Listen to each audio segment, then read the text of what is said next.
Hello दोस्त, आज हम लोग देखेंगे ब्लड का पार्ट 3। इससे पहले जो है हम लोग देख चुके हैं पार्ट 2 और पार्ट 1।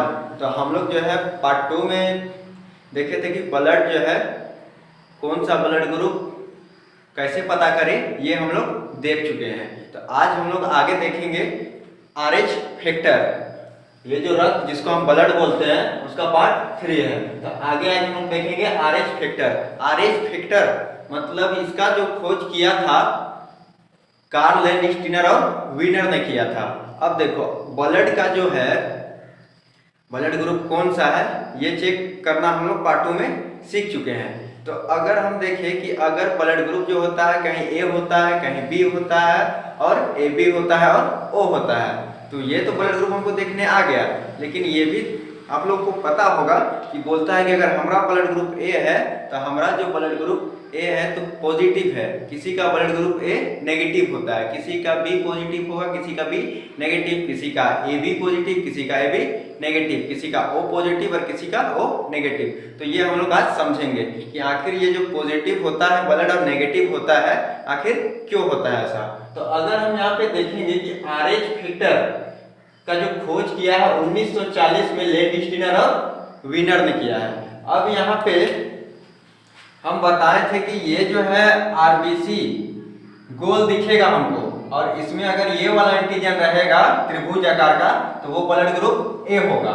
लेकिन अगर इसी में अगर RBC में अगर ये वाला रहेगा तो वो ब्लड ग्रुप कौन सा होगा, बी होगा। लेकिन जब ये जो वीनर और लैंडस्टीनर है जब देखा कि हाँ हम तो अगर ये वाला आकृति देख रहे हैं तो एंटीजन ए मतलब ब्लड ग्रुप ए, और ये वाला आकृति तो ब्लड ग्रुप बी बोल दे रहे हैं। और अगर जिसमें ये वाला और ये वाला दोनों अगर एंटीजन है तो ब्लड ग्रुप ए और बी दोनों है, और जिसमें अगर ना ये वाला है और ना ये वाला वो ब्लड ग्रुप कौन सा ओ हो जा रहा था। तो यहाँ पे देखा कि जब बहुत सारे ब्लड ग्रुप चेक करते करते उन लोग को ये आकृति का एक चीज मिल गया, इस आकृति का। अगर ये वाला रहता तो बोलता कि ये है, लेकिन ये साइड में जो दिख रहा है चौकोर आकृति का कहीं कहीं उस सबको दिखने लगा, ये चौकोर आकृति वाला। और ये जो चौकोर आकृति वाला दिखने लगा तो लोग को समस्या में हो गया कि अगर ये वाला रहे तो उसको तो ए बोलेंगे, ये रहेगा तो उसको बी बोलेंगे, लेकिन चौकोर आकृति वाला आगे हम करेगा।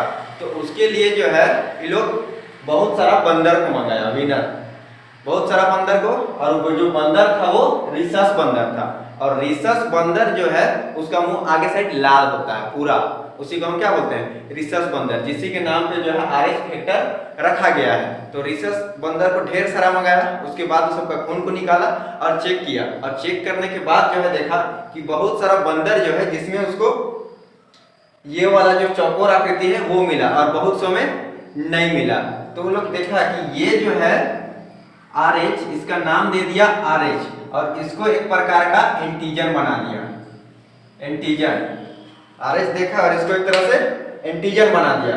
तो बोला कि नहीं ये भी क्या है, इस एक एंटीजन है, और ये एंटीजन जो रहेगा वो ब्लड ग्रुप को जो निर्धारित करेगा वो प्लस और माइनस में करेगा। कहने का मतलब है जिसमें अगर ये वाला चौकोर आकृति वाला जिसका खून में, जैसे कि ये है RBC, इसमें अगर ए आकृति तो ब्लड ग्रुप ए, लेकिन अगर इसमें अगर ये चौकोर आकृति भी साथ में आ जा रहा है तो हम बोलेंगे कि ये जो ब्लड ग्रुप है वो पॉजिटिव है। और अगर ये वाला चौकोर आकृति अगर उसको नहीं मिला ये वाला तो बोलेंगे कि ये जो ब्लड ग्रुप है वो ए नेगेटिव है। मतलब ये जो RH है वही पॉजिटिव और नेगेटिव को दिखाता है। मतलब इतना समझ में आ गया होगा, कितना भी बुड़बक तो नहीं हो कि अगर ये वाला रहेगा तो ए रहेगा, ये वाला रहेगा तो बी रहेगा, लेकिन ये चौकोर आकृति जहां रहेगा वो पॉजिटिव को दर्शाएगा, जहां नहीं रहेगा वो नेगेटिव को दर्शाएगा। ये होता है यहाँ पे। तो बात समझ में आ गया। अब आगे देखो, यहाँ पे लिखा हुआ है कि RH जिसमें होगा वो पॉजिटिव होगा, RH जिसमें नहीं होगा वो नेगेटिव होगा।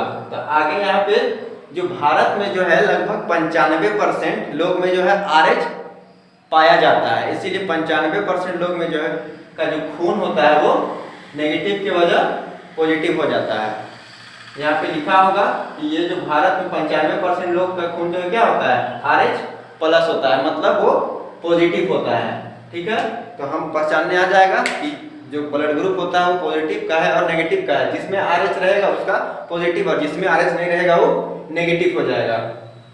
तो आगे हम लोग यहाँ पे देखते हैं कि बहुत कोई डाउट रहता है कि अगर माता पिता का ब्लड ग्रुप ये है तो जो संतान होगा उसका में ब्लड ग्रुप कौन सा होना चाहिए। तो अगर यहाँ पे अगर हम देखेंगे कि माता और पिता का अगर ब्लड ग्रुप ए बी है तो जो संतान होगा उसका में कौन सा ब्लड ग्रुप होने का संभावना रहेगा, ये हम लोग देखेंगे।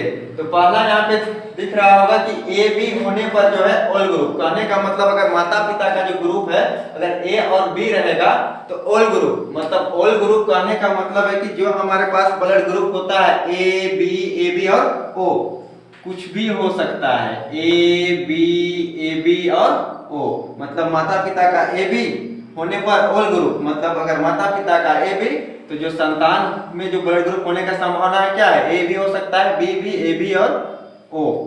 अब आगे यहाँ पे समझते हैं कि अगर ए बी और अगर उधर तो ओ को छोड़कर सब होगा, कहने का मतलब है कि अगर ब्लड ग्रुप माता पिता का ए बी और उसके साथ में उधर, कहने का मतलब ए या बी या तो फिर ओ आ जाएगा यहाँ पे, तो ओ को छोड़ के सब होगा, कहने का मतलब ओ को छोड़ के सब, यानी कि ए बी ए बी तीनों में से कुछ भी हो सकता है अगर ए बी के साथ में कोई भी ब्लड ग्रुप माता पिता का मैच करेगा तब। अब आगे समझते हैं कि यहाँ पे जो हमको बोल रहा है ओ के साथ में अगर उधर तो ओ और उधर होगा, कहने का मतलब अगर यहाँ पे ओ है, ओ के साथ में अगर ए रहे चाहे बी रहे चाहे ए बी रहे तो ओ और उधर, कहने का मतलब है कि ओ तो रहेगा ही रहेगा, साथ में क्या रहेगा, जो यहाँ पे रहेगा वही यहाँ भी रहेगा। अगर ओ के साथ में ए तो ओ और ए होगा, अगर ओ के साथ में अगर बी तो ओ और बी होगा, ये बात हमको बता रहा है। आगे इसी तरह से यहाँ पे देखेंगे तो ओ के साथ में ए बी अगर रहेगा बोलेगा तो ये नहीं होगा, काहे कि ये जो है ओ के साथ में ए बी कभी साथ में आपस में नहीं रह सकता है। और अगर ब्लड ग्रुप सेम और सेम होगा तो ओ और सेम होगा, मतलब ब्लड ग्रुप अगर ए और ए है तो जो ब्लड ग्रुप होने का संभावना रहेगा संतान में वो ओ और ए ही रहेगा। यहाँ पे ओ के साथ में सेम, मतलब ए और ए रहेगा तो ओ रहेगा और साथ में क्या रहेगा, ए रहेगा। यहाँ तक बात समझ में आ रहा है। अब आगे देखो, अगर यहाँ पे हम बोल रहे हैं कि चलो माता पिता का अगर ए और ओ है तो बच्चा में होने का क्या संभावना है, ए और ओ ब्लड ग्रुप हो सकता है। अगर बी और ओ रहेगा तो फिर बच्चा में क्या होगा, बी ओ होगा। और अगर ए बी और ओ अगर माता पिता में रहेगा तो बच्चा में जो होने का संभावना है क्या, ए और बी होने का संभावना है। और उसी तरह से अगर ओ और ओ रहेगा मतलब सेम सेम तो सेम सेम में ओ आएगा, और जो सेम में रहेगा ओ तो सेम में क्या है, ओ है। उसी तरह से ए और ए तो ये सेम दिख रहा है यहाँ पे ये वाला स्ट्रक्चर के हिसाब से, तो ए है तो यहाँ पे जो ओ है वो तो रहेगा और साथ में सेम मिल रहा है। आगे फिर यहाँ पे देख रहे हैं तो ए और बी अगर माता पिता का रहेगा तो जो संतान होगा उसमें क्या बोला है, ओ को छोड़ के सब होगा, ओ को छोड़ के सब होगा, मतलब ए बी और ए बी अगर ए बी रहेगा तब। अब यहाँ पे बी और बी है तो बी और बी है तो सेम वाला रहेगा और ओ रहेगा। यहाँ पे बी और ए बी है मतलब ओ को छोड़ के सब रहेगा, मतलब ए बी और ए बी दिखेगा हमको। और यहाँ पे अगर हम देख रहे हैं तो यहाँ पे ए और ए बी मतलब ओ को छोड़ के सब मिल रहा है। यहाँ पे देख रहे हैं तो ए बी और ए बी मतलब यहाँ भी ओ को छोड़ के सब मिल रहा है। इसी तरह से जो है हम पता कर सकते हैं कि संभावित अगर कि माता और पिता का ब्लड ग्रुप अगर ए और ए है तो पता चला कि संतान में जो ब्लड ग्रुप हो सकता है ओ या तो फिर ए हो सकता है। तो यहाँ तक में कोई दिक्कत नहीं है।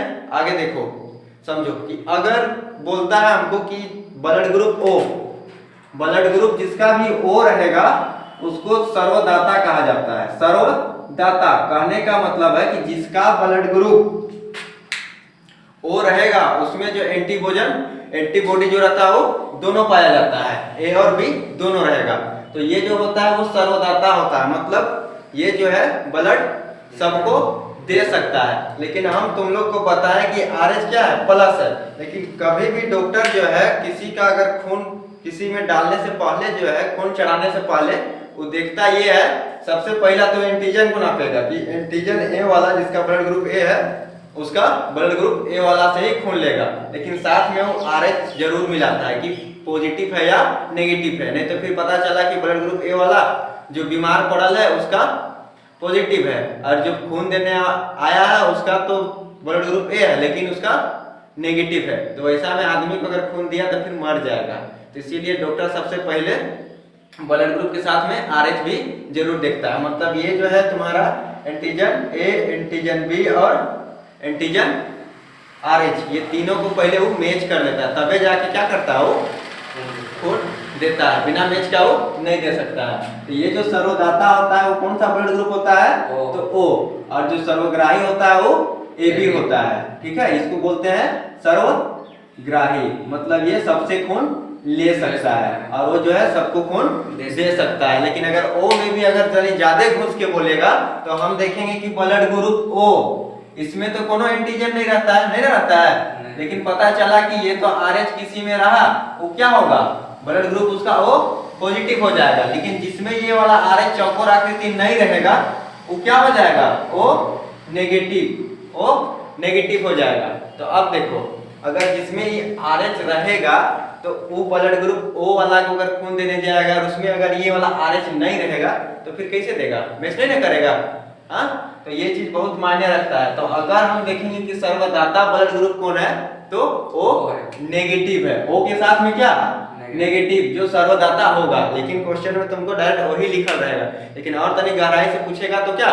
O नेगेटिव, क्या है कि उसमें जो है ये जो RH है ना वो भी नहीं मिलेगा, उसको किसमें आएगा? नेगेटिव में, और जिसमें RH मिलेगा वो पॉजिटिव में आ जाएगा। बस यही चीज तुमको समझना है। तो सर्वदाता बोलेगा तो कौन सा? O, और सर्वग्राही तो AB। क्या है कि इसमें कोनो एंटीबॉडी नहीं होता है। ठीक है, सबसे ज्यादा उसी के चलते जो है एंटीबॉडी होता है, वो क्या करता है? हमारे शरीर को जो है बीमारी से लड़ने में क्षमता करता है। तो यहाँ पे अगर देख रहे हैं तो एंटीबॉडी O में दोनों मिलता है, तो वो आदमी तनी कम बीमार पड़ेगा। जिसमें एंटीबॉडी दोनों है यानी ब्लड ग्रुप O वाला जो है तनी कम बीमार पड़ता है। और ये जो AB है सर्वग्राही, जो सबसे खून ले सकता है, उसमें होता क्या है? उसमें जो है एंटीजन तो सब होता है लेकिन एंटीबॉडी नहीं होता है, जिसका चलते वो तनी ज्यादा बीमार पड़ता है। यही कारण है। तो यहाँ पे कोई दिक्कत नहीं होना चाहिए। ठीक है, समझ में आ गया? चलो ठीक है।